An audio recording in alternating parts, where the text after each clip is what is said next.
Eagerly awaiting to answer your questions. So therefore, first question, please.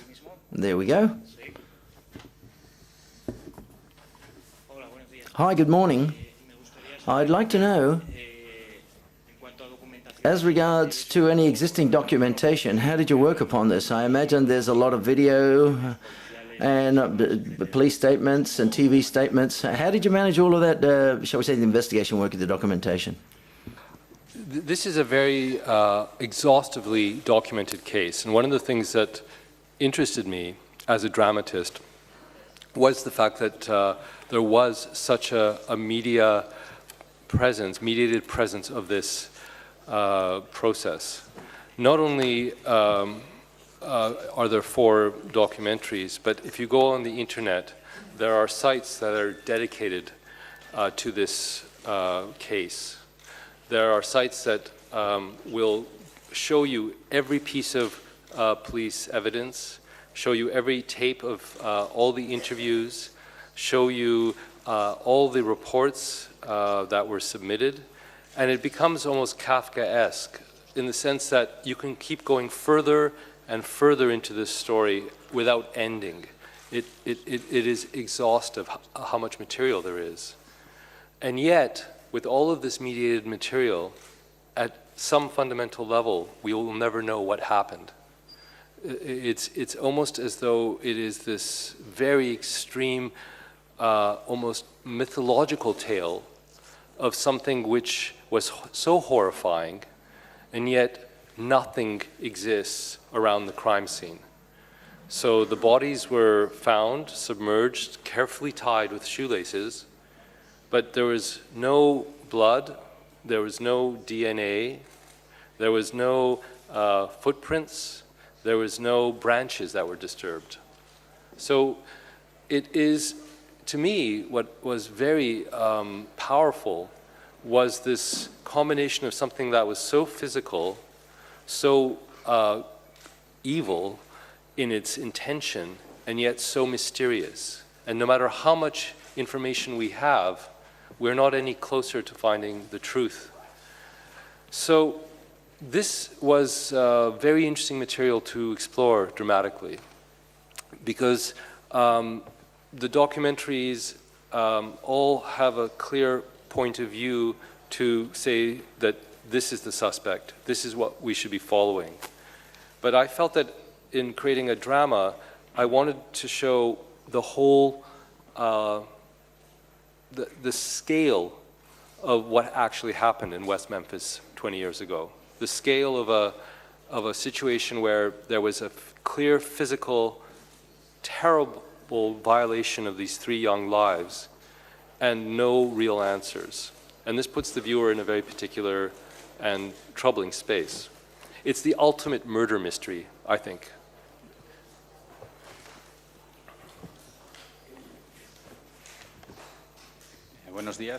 Hi, good morning, Mr. Goya. Now, I'd like to know that one of the shots, which is quite quick when the search starts, I seem to have seen one of the men searching with a hanky on his head, and it brought to my memory a sequence of your film Exotica. So I'd like to ask you whether you did this on purpose, or whether this film, to a certain extent or in a certain way, is a way of going back or going further in depth into a subject matter that you dealt with in that fantastic film. Yeah, that's very astute of you. Yes, I mean, I was very aware of that reference, I guess. But I think, again, I'm like in that film, there is this sense of this extreme event, this violent rupture in these people's lives, and the way that refracts in their behavior and distorts them. That was dealing very much with these individuals, and it's very contained to 5 characters, Exotica. This is dealing more, I suppose, with a communal response. And yes, there are these scenes like the search, which are very much in the same visual territory as Exotica. But Exotica, like many of my other films, is more poetic in its treatment, and it's more, it's more obsessive. This is more naturalist in its form, because the story itself is so Byzantine, it's so multi-layered. So I took a more straightforward approach visually. But that little note, thank you for noticing it, because I felt I was in the same place. It was strange to be photographing a group of people looking for evidence. Questions? Hello. Yes, hi. I would like to know, why did you choose Reese Witherspoon for the main role? Because she's a little bit like too glamorous for this kind of role, so I'm curious. She's glamorous, but also we were trying to make her look as unglamorous as possible, and also to, she is more than any actress that I know, she embodies the South. I mean, she is from this place, and it's a very, very specific geographical, cultural space, and she knows it really well. She knows the people very well, and she wanted to represent it without the cliche, you know. So I felt that it was someone who could really embrace this and let that glamour go a little bit, you know. And I think we sort of see it physically, and I think we sort of see, you know, that she is inhabiting a character that we haven't watched her do before. But I felt that, you know, we had really great conversations about that this should not be a story about the South. You know, that there's this mythology about things happening in the South that are very, you know, specific. We wanted to kind of make this a story that could happen anywhere, and so not to fall into that cliche of the South as being Gothic or being somehow different. That was a challenge. Hi, good morning. I'd like to ask you, Mr. Egoyan, whether there exists a relationship between your film that you've presented here in competition this year and very similar to The Sweet Hereafter, because you risk the memory of a case and so on and so forth. And also it happens in a small town where there are children involved as well. And it's another question of Fisher. Why did you choose the music by Slayer, whether you like heavy metal or thrash metal sort of music? Yeah. Again, I mean, I realize that it's similar terrain, but it's not. Films like The Sweet Hereafter, Exotica, Adoration, I would say even Chloe. I mean, they are more. They're more expressionistic, more poetic in terms of the visual presentation. I wanted this one to feel more natural, and that we're aware of the communal pressures, and that it has a different attitude. So that was really the goal here, and that we look at the nature of how this community, when faced with a clearly awful, horrifying transgression, violation against these three children, needs to find culprits. And this is further complicated in this film because the main culprit is not playing innocent. He's actually an outsider. He is someone who listens to extreme metal, and you know, at that time, 20 years ago, a band like Slayer was not as accepted as it is now, perhaps. Now it's become almost idiomatic, but at that point, those were very extreme lyrics, and there was a really strong belief.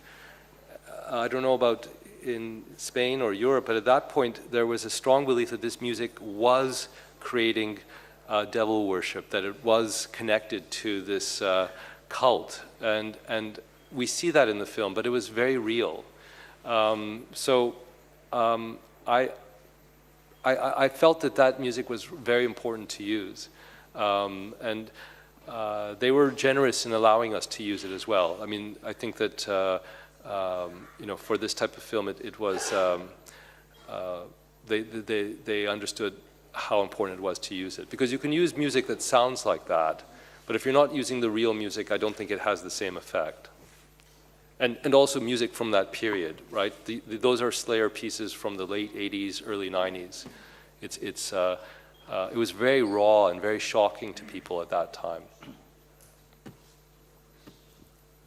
Do you know, just to continue with that, Metallica, doesn't allow their music to be used in films. So that also became part of the consideration as well.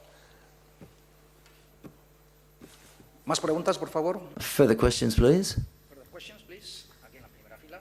Front row there, it seems. Hi again. I'd like to know, of all of the cases of children that have been murdered that occur in the US and all over the world, why did you choose exactly in this specific case of these 3 children?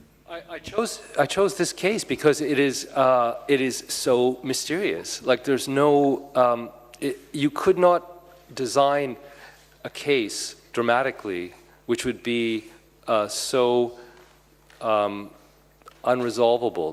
Like the knots are so carefully tied. There was so much time spent on these murders in terms of, and also 8-year-old boys to be able to subdue them, be able to strip them bare, to tie these knots, to submerge them in the water, to bury it all. Like, if I was, of all the crimes that I've come across, this one just seems the most upsetting because it's so clearly the result of calculation. And that the space around when it could have happened doesn't seem possible. And when I went to West Memphis, when I looked at the crime scene, it's even more upsetting because it's not in the deep forest that people should have heard the sounds. So there's something very, it's almost supernatural. This, of all the stories that I've heard, this one feels supernatural, and it almost feels like it's mythological. That it's this strange test of what happens when you create a monstrous crime with no evidence around the scene at all. There's no logical explanation. So for me, the film was really about how do we live with doubt. And this is why these 2 characters of Reese Witherspoon and Colin Firth were very attractive to me, because we see a mother who's lost a child in the worst possible way, and she needs to find a culprit so that she can begin to start a process of healing. And she's the first person to say that these are Satanists, that these are the people who did it, that they kill dogs, that they do all these sacrifices. And for her to be in the courtroom and emotionally feel that something is not right, and then to make contact with Colin's character, who is a very successful private investigator in real life, based on this person, Ron Lax, who took the case because he wanted to, he was against the death penalty. He wanted to give his services for free, pro bono, to the defense team. But while he's sitting in the courtroom, he also understands the magnitude of what's going on here. That that these 3 teenagers are actually innocent. There's no evidence against them, hard evidence.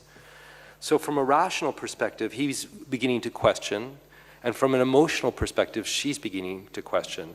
And that these 2 human tendencies make a connection. That's the only glimmer of hope in this community, where everyone is rushing to judgment, where the witch hunt is so powerful. I don't know how you would say it, but this witch hunt, this happened in America during the Salem witch trials, and it was a very well documented event. So this is like a modern witch hunt, which had the same vehemence. So it's a very particular story. And as I say, what I'm very excited about in terms of the response here is, in America, we all know this story. I don't think you know it as well in Europe. So your approach and entry into the film is actually very exciting to me, because the film is designed, I think, for someone who doesn't know and who understands why the community pointed the finger at these 3 young men. And you believe it as well until you start seeing it broken apart. And then you're left with the bigger question of how do you live without understanding or coming to a conclusion. This is the most subversive element of the story. As someone who writes drama, I can't make the same ending that this real story has in life. It would be too perverse to not have a resolution. But in fact, in the actual story, there is no resolution.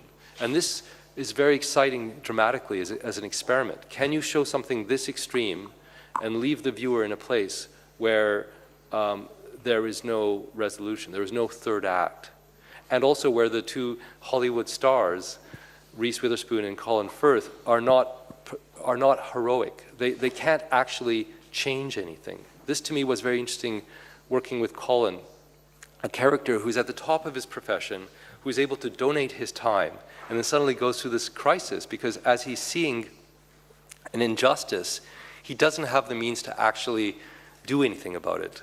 You have this to me, this moment where he's actually told to leave the courtroom, and he's watching through a window, and he's completely powerless.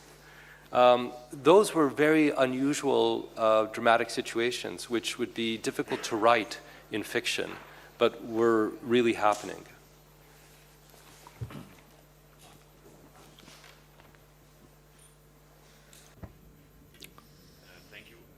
Paul Katzenberger from Germany, and you just said that your film, or the case of your film, is supernatural. And I'm wondering, did you also add some drama to the film, which is not in the case in itself? The only drama that was really not in the case, but it did happen, but it happened over a much longer period of time. We compressed Pam Hobbs, Reese Witherspoon's character, her conversion to understanding that this was actually a mistrial, that these boys were innocent, happened over a longer period of time. And we also dramatized these, there was a connection between her and Ron Lax, but the scenes in the forest or the scenes of them making the connection during the actual courtroom were of course dramatized. But everything else, for instance, the scene where Reese goes to the classroom to correct the homework of the child, the mother did that. Pam Hobbs, took the homework to be corrected. Those children who come up and hug her, that really happened to her. So everything that you're seeing did happen, not necessarily in the time period that you're seeing in the film. That's the only change. And also, as I say, the two characters played by Ron Lax and Pam Hobbs were more dramatically treated. But there are scenes that, for instance, there was a bloody man in this driveway, but there was no images of him. But we created those images. But that happened. And listen, everything that's in the courtroom is verbatim. We did not change any text. Everything that everyone is saying is exactly what was said. When the prosecutor at the end makes the summation, and he talks about the fact that there's circumstantial evidence, and you put it all together, and you get these demons, that is exactly what the prosecutor said. So we could not change anything that was on the record. When the boy is being interrogated, Chris Morgan, everything that he says is verbatim. So going back to the original point, because we had an inexhaustible amount of source material, we also had this condition that we couldn't change what anyone was saying, because then you are distorting it. So, yeah. But of course, then I think what's interesting is that there are dramatic, through music, through editing, through camera movement, all of those things that we apply as filmmakers are obvious, ways to influence the perception. But that's, I think we understand that that's what film is.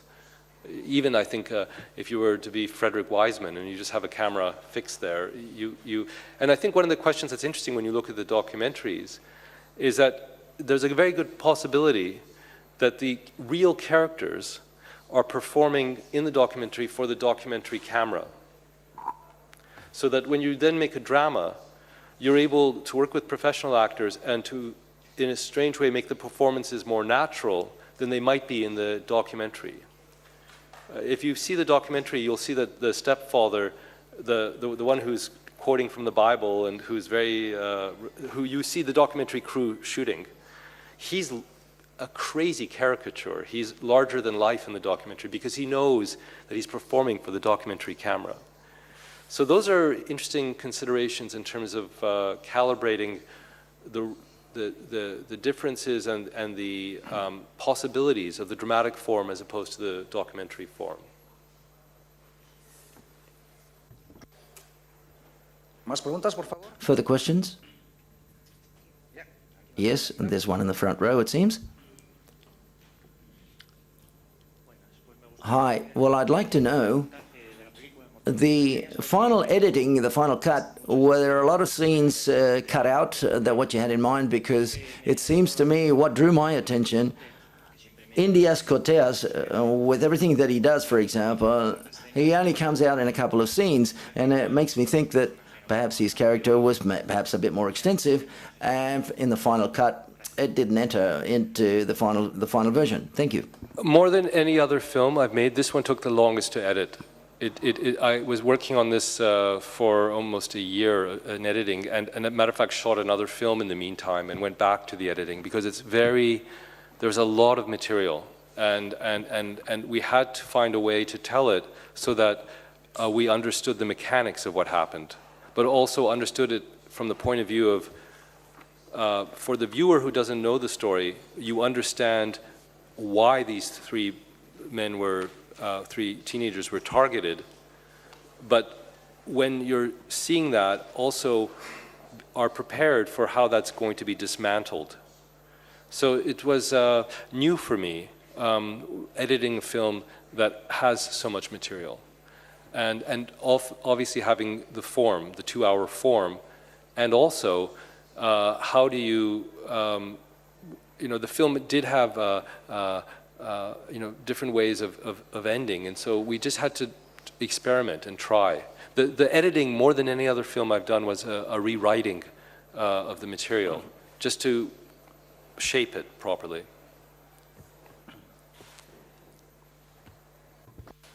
Bien, ¿alguna pregunta más? Any further questions?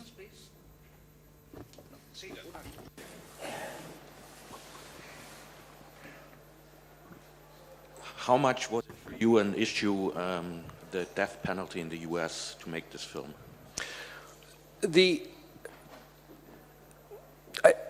I think there are two issues in the film which are clearly part of the film's project. I mean, it definitely shows the problem with the death penalty in terms of unresolved cases. When new material comes up, how we can never be completely convinced of the circumstance, that there are even situations where someone is admitting to a murder that they have not done. So it's very problematic to sentence someone to death because it presupposes that the judicial process is perfect, and we know it's not. I think that is a discussion that other films have certainly presented, and I didn't feel that was the driving motivation. I also didn't feel that the idea of showing the flaws of the justice system was the driving force. What makes this film original for me is the place the viewer is in, where you want resolution, and you are not going to find that in the story. So you are then put into a very unique place because of the circumstance of this particular case. And that to me was risky, very risky for a dramatic film, but it was really worth taking that risk. And that all these other issues are part of the structure. But the unique aspect of this is the nature of the crime scene, the nature of the methodology, and also we have to talk about the nature of the prime suspect, who was an outsider, who was someone who was a rebellious teenager, and felt that in the courtroom itself, he did not have to perform his innocence. He took that opportunity to actually show off his outsiderness, which made it even more complex. And that was also very interesting. So my intentions were really about the dramatic risks of the film, my attraction to it.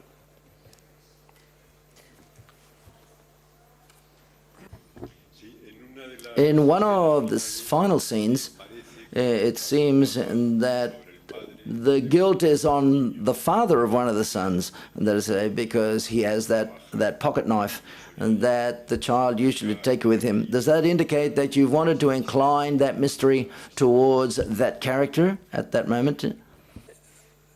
It more than anything, it shows what happens because of the emotional force of superstition.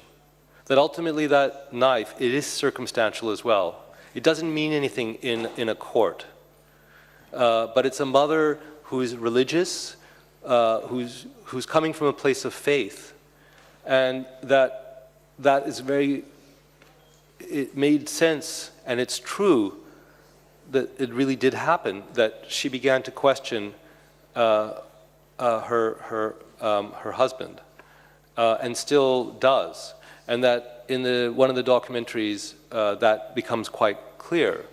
But I personally don't believe that, even though he might be an awful man, he might be abusive, we see he's very temperamental, but that still does not say that he did it. Like, that's what's troubling. That, you know, we can say that, but there's not ultimately any more reason to suspect him, perhaps, than any of the three teenagers. But it's possible. And we see in the end, like, there's, you know, even DNA evidence now, but that's not conclusive because, you know, the boy might have the DNA from the house in the shoelace. So it's troubling, but he's in that space.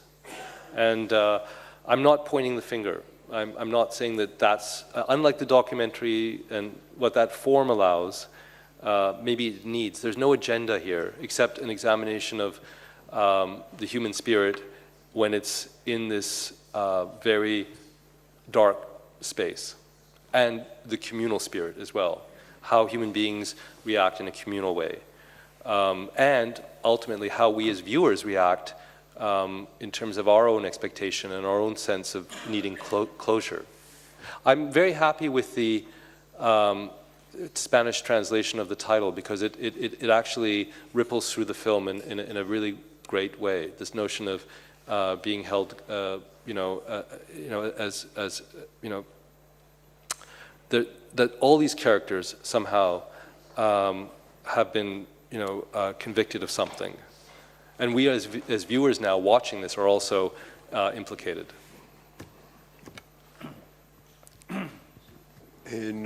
I'm not too sure whether you know that in Spain at present, in Galicia specifically, there's a case of a child who's been murdered and that the main suspects are his parents. A lawyer and a journalist, it seems. It's a coincidence, simply. I don't know whether this has been mentioned to you, and to what do you attribute these types of crimes that the film also, well, that take place in the film as well? This is so interesting in terms of the next film I'm making, which is which will be released next year. But it is true that in these cases the parents are the first suspect. But that's very problematic sometimes as well. Like, and of course, if in any case where a suspect is found and tried and found guilty, that takes away some of our moral responsibility to investigate the case because it's resolved. And again, and I don't know the details of this case, but there is this rush to label. But we saw this with Amanda Knox as well in Italy, right, where the roommate was convicted, went through a whole trial as well.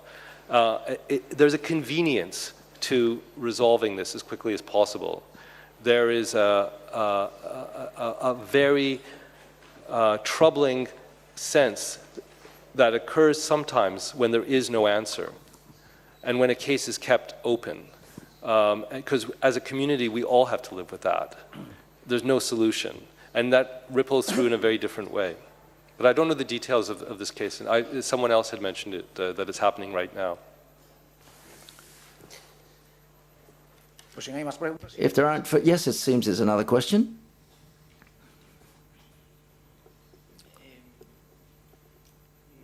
I'm not too sure perhaps it's my perception, but before you mentioned whether you incline the balance towards the father of one of the children, the possible suspicion, or as a possible suspect. The case is the first shot where you see this father in the movie. Well, I say perhaps it's my perception, but the soundtrack, the background music that changes, and the tone is a bit more sordid, shall we say. And even when he comes into the house and he winks at his little daughter, the daughter is very, very serious and doesn't really say anything to us, just hello, but I don't recall very well, but she's a bit still. Does that, you're already telling us that character's got a bit something turbid in the background? That's a very sensitive, really good observation you've made. The music does shift. There is that very odd moment with the daughter. What we do know about this character is that he did abuse his daughter. That there's a story of sexual abuse with the daughter that came out later. We also know that he is a very dark character. He's very manipulative. So dramatically we feel that. But that still doesn't say that he did it. And this is what I'm trying to say. It's still circumstantial. Can we actually accuse someone because of the type of person they are, because of other actions they do, because the daughter is afraid of him, because he picks up a deck chair and throws it into a window, because he's very, very violent? And this is disturbing to think, but he is as much an outsider, perhaps, as Damien is. And so, without hard evidence, it's very problematic to convict somebody. And this is how our judicial system works. You can use circumstantial evidence, but only when you have exhausted all other possibilities. And as we see in the film, there are many possibilities that were not exhausted, either because the police lost the blood test, they didn't inspect properly, they let possible suspects go. And we understand why, because these are very expensive processes. A legal, an exhaustive legal investigation burdens us as a culture, as a society. And yet the alternate is quite barbaric. And this is what's really troubling about the film. And I'm very thankful that you picked this up, because early in the film, we understand that he is a dark, malevolent character. But when you look at the actual act, I'm still not sure that even if he is that person, that he would be able to kill 3 young 8-year-old boys and do all of that with no evidence. And, it seems, it's a stretch, as we say in English. It's really mysterious. As I say, to me, this, is the ultimate murder mystery. And it's a triple murder mystery. And it continues to be a mystery. And there's some very convenient scapegoats. I mean, when you watch the film, you go, this bloody man has water up to his knees. He must have been there. And yet he disappears. We never see him. That's what happened. And it all comes down to these decisions human beings make. That the police officer doesn't go in that night, drives around the restaurant, doesn't go in and look at the blood. Someone loses a piece of evidence. The judge gets impatient and says, okay, you've already, all these things are kind of chronicled, and I wanted them to be believable, because we have impulses, we have intuition, we have an idea, but what does that mean if we can't physically prove it? It's taking, in some ways, a very, as you said at the beginning, a heavily, this is the most mediated event in terms of, I urge you all to go onto the internet. There's a site called Callahan 8, CALLAHAN 8. If you put that into Google with West Memphis 3, you'll be exposed to this site, which is very neutral, where you see everything. And you could spend days on this site. You go further and further and further, but there is nothing resolved. So to me, this becomes this extraordinary test case of how knowledge, empirical knowledge, has limitations when it comes to making judgment. So anyway, I'm not a philosopher, I'm a filmmaker, but it seems to me that it's a very interesting world, and I couldn't have written it. No one would, if you wrote this as a dramatic invention, no one would believe it. Yes, I'd like to know why the character of the daughter is so much in the shadow. She hardly appears in the film, despite the death of her brother. She's quite hidden. I would like to know that in a film, an excellent film like yours, by the way, where all the characters are very well treated, why the daughter is almost in a second or third plane. You mean the young sister? Yes, the young sister. Because well, she doesn't really have a lot of action in the actual story. There was a lot of action later on, and if you watch the documentary last year, you'll see that her testimony against her stepfather becomes very upsetting in terms of this abusive situation. But I had to stick to what happened in these months in 1993. I'm not going into the future. So at that point, as many abuse victims, they don't understand what's happening at that point. So it would be disingenuous, and it would be a whole other film to focus on her, though that might have been a possible choice. One more question, please. Yeah. Sí, la búsqueda. Yes, the sort of the redemption, well, the repairing of the justice in the US for cases of this nature, where in 1 year, practically, you've judged the alleged suspects and not elements in society are involved in blaming them. 20 years later, when you see that there are serious doubts, is it still scandal? Is it still a scandal in society? What it means that for 20 years there have been people that have been unfairly treated from a legal standpoint. And a second question, after learning about the case, after so many years, what could have been the motive or the reason for those murders? In terms of my own feeling of the motive and what happened, I've come to ideas, but and I don't want to say them publicly because actually they're not even in the film really. But I think it's clear, I will say, that it was done by someone who is quite professional. That's all I will say. It just seems to me that that's clear from the nature of the crime scene. What also is upsetting, and maybe needs some explanation at the end, when it says that the 3 boys, after 20 years, were released from prison because of the Alford plea, it says at the end, A-L-F-O-R-D. This is a very unusual maneuver where they sign a document which says that they understand why there was enough reason to convict them, but they are still technically guilty because there was enough reason, but they are freed.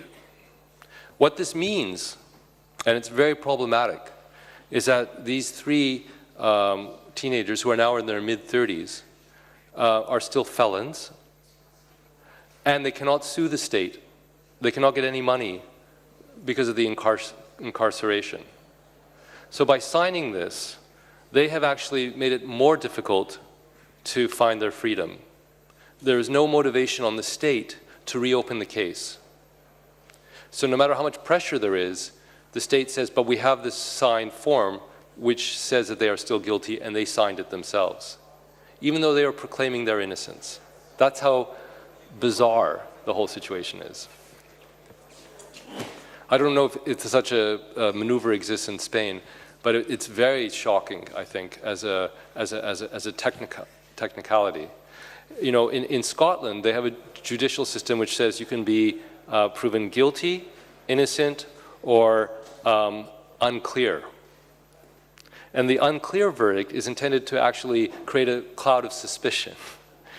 It's very, very strange. Every country has their own way of dealing with these strong moral issues, which are at the base of how we treat each other as human beings, and certainly how we as communities respond to these awful crimes.